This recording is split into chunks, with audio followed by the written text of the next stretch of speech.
all teaching, regardless of the form, and there are many forms of the universal curriculum, has but one specific goal: to nudge the mind of the dreamer beyond his or her dream, to return that mind to a state of perfect knowledge. Some would call it enlightenment, that which suddenly is flooded with light. And light is truth, and truth is knowledge, and knowledge is love.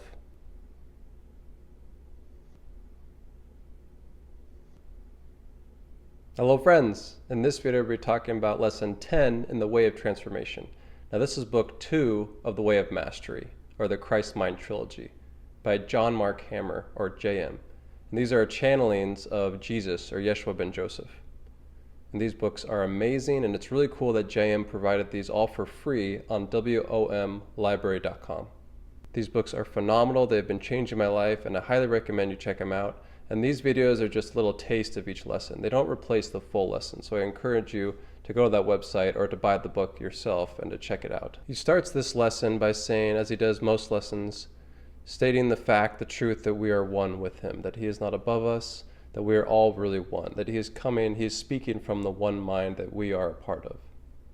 He also says that if you find any resonance with this truth, it's because that truth is within you already.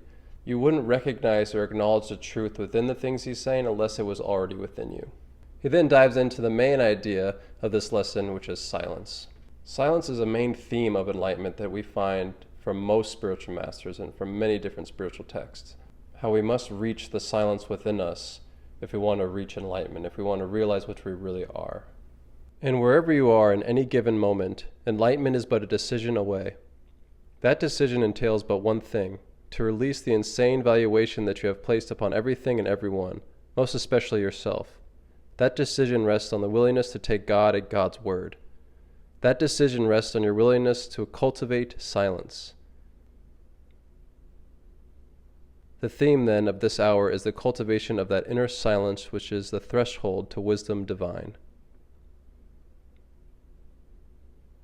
So how do we do this? How do we cultivate this inner deep silence? He says the first things is to do the outer things, which is to sit by the ocean, or to sit beneath a tree, to start breathing deeply and rhythmically to help cultivate this inner silence, or also to do the ancient practice of taking a vow of silence so that you stop speaking in your activities. But really, he says the most important thing, and the only thing that will cultivate deep inner silence, is complete self-honesty. That genuine silence, which is, indeed, the threshold to wisdom, and wisdom is nothing more than enlightenment, requires the cultivation of deep self-honesty. Honesty is that act in which the mind is no longer committed to hiding from its own darkness. He then provides some questions to help cultivate self-honesty, complete self-honesty. And these might make you a little uncomfortable, but that is the point, is to bring up anything within you that you're trying to stuff down into the basement or to keep in the darkness. Have I ever had a murderous thought? Have I ever manipulated another mind in order to try to get what I believed I needed? Have I ever withdrawn love for the subtle reason of causing hurt or trying to cause hurt to another? Have I ever had, shall we call them, disrespectful sexual fantasies? Have I ever hated the world? Have I ever despised myself?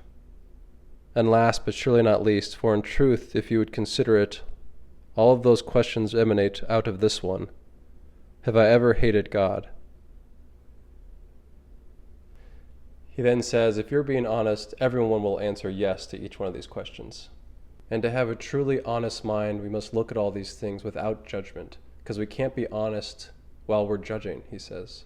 And he also says you cannot deny anything within your mind if you want to awaken. So everything must come to your awareness, and you can see it, witness it, without judgment. Decide for silence. Decide for peace. For healing occurs to the depth and degree of which the mind is willing to embrace what occurs within it. Denial causes separation. Self from self, self from others, and self from God. And therefore, the very peace that the mind seeks through religious belief is impossible as long as the mind is in denial about itself. And he says again and again throughout this lesson, we must embrace these negative thoughts that pass through our mind. You cannot deny it. You must embrace everything, because only love will bring healing. You must love these judgments you've had, these denials, these negative thoughts. You must embrace it all. That's how you transcend them, is by embracing it.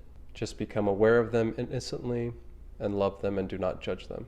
But the mind that is healed has learned to turn and embrace every subtle shadow within the mind. For love alone embraces all things, trusts all things, allows all things, and thereby transcends all things, and need no longer live in fear that those things can run it. Enlightenment is a state in which the world, and the world is not outside of you. The world is the context, the thoughts and images and perceptions that you have attracted to yourself. The world can no longer hold power over you. So he encourages us to learn to cultivate self-honesty. And it'll take practice, he says. It's going to take practice. Because over time we have learned to deny certain things that we think are ugly or negative about ourselves. The ego has learned to deny things and disown things and not take responsibility for creating those things. Like, no, that's not me, I'm good. I'm a perfect spiritual person, I don't think those things, and kind of push them away.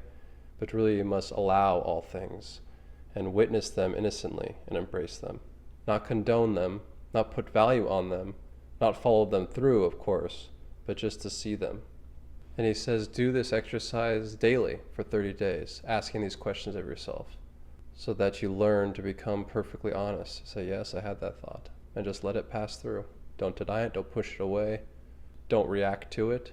Just say, yes, I had a murderous thought. Yes, I had this negative thought. It passed through me. Then he goes on to say, the only problem that has happened is the mind, and not the mind, of course, but just a small portion of the mind, which is the ego. And even the ego isn't bad. It's that we've identified with it. We've put all of our eggs into that basket, and we think that we're alone, and we need to survive, we need to protect ourselves. It's being egocentric, which is the problem. The mind, then, has always been the problem, but not the entirety of the mind, just a small corner that's been fenced off called the ego. When you become identified with only that part of the mind, you become egocentric, is your word. The center of your identity becomes the ego, and that is the source of the problem. Quite frankly, it's like identifying with a pimple on the skin and then defending the pus within it at all cost. Silence is that doorway that will dissolve that pimple and that pus forever. Silence is arrived at in many ways, but the principal cornerstone is deep self-honesty. The act of transformation, then, the way of transformation, is a process whereby you put the squeeze on the pimple of the ego and you no longer care what pus comes out because you just want to be done with it. Geez, what a lovely image, the ego being the pimple. And all the problems arise when we just identify with this small, gross little pimple. When we identify just with the ego, just this idea of a separate self. The ego thinks, I'm all alone, I have no help, I need to survive, and it's in a state of fear, right? When it allows, when it forgives, when it lets go, when it's self-honest, it realizes, oh, I'm one with everything and I have backup from spirit. I am totally taken care of. And the one within everything loves me and takes care of me. I am not alone. Therefore, indeed, beloved friends, you who would, in truth, come to know Christ, look not outside yourself, for the kingdom is within. The mind is your domain, and the mind is yourself. It has certain components, an emotional component, or expression, an egoic component, or expression. The ego in itself isn't right, wrong, good, bad. It simply is. The mistake, the knot in the rope, the blip on the screen, is merely the mistaken identification of yourself with the ego. So he encourages us not to identify with the ego, with those thoughts, with the idea of separation, but start identifying with the silence, with the innocence within you that is aware of those thoughts. It's the silent spaciousness around the edges of the thoughts within our awareness. That's what we should start identify ourselves with. And then he flips the idea, which we commonly mistaken, which is, oh, I need to enter into paradise. I need to find the kingdom and enter into it. I need to find heaven. When really what we're meant to do is express it, have it extended through us, and bring it out to this world. Because you are already that heaven. You are already that paradise, that home. What you must do is just express it and bring it forth. Getting to heaven is no longer an attraction. Bringing heaven to this world is. Bringing light to darkness is all that matters. Constantly desiring to bring greater light to your own darkness is the way in which you live, moment to moment, moment to moment. Greater light, greater light, greater light. What do I need to let go of? How deep can my self-honesty go? How wide can my compassion for life spread? What actions am I actually taking in this world? What am I defending? What am I afraid of?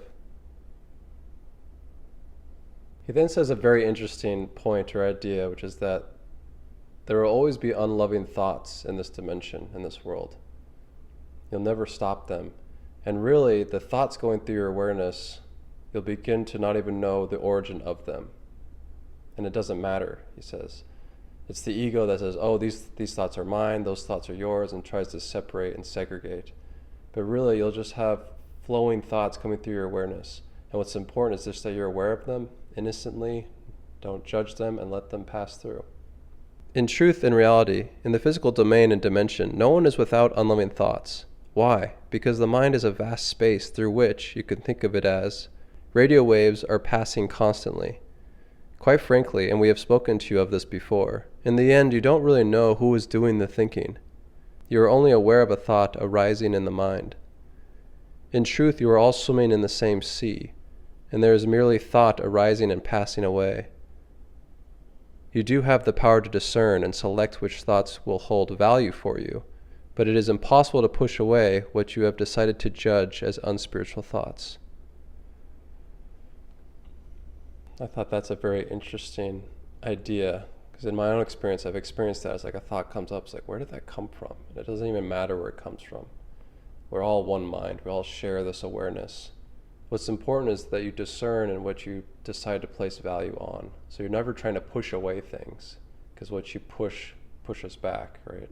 What you resist persists. Is that you lovingly and innocently are aware of things without judgment, and then you just put value on the ones that you want. Just give energy to the loving, the good. He then goes on to say, self-honesty leads to vulnerability, and vulnerability leads to perfect peace. And it is the meek who are vulnerable, and it is the meek and the vulnerable who are perfectly safe, because they don't need to defend anything. They realize their truth. They realize their oneness with the one in all things. Why would they have to defend? The vulnerable are the meek, those who have returned to their own innocence and know that the opinions and judgments of others cannot harm them. They live merely honest with themselves, without pretense, without image, no longer concerned with that world, the insane world. They become more and more a conduit through which the power and love of God begins to work. And through them, other minds are reached. And unbeknownst to them, they become a living, walking, as long as the body lasts, conduit through which grace is transferred to other minds. And in the presence of such a one, other minds heal spontaneously. Other minds are attracted to such a being, not because they are doing anything, not because they perceive themselves as great, but because they know that only God is great. He then ends the lesson saying that as you've been following these lessons, been following the way of the heart, the way of transformation, you're gaining momentum and nothing can stop you now. So he gives encouragement for your path, for your birthing of the Christ within you. He gives encouragement and says, nothing will stop you. The end is inevitable now. You are certain to awaken. Stay vigilant. Stay committed to this truth. Stay committed to love, to thinking loving thoughts, and to being present in the moment and being self-honest. You are birthing Christ. Nothing can prevent it from occurring now. Merely trust each moment. Surrender into each moment. Embrace your commitment to reality. Teach only love to yourself by loving that which you have hated and judged, by allowing yourself to feel and to know that which is passing through the mind and body anyway. Embrace it.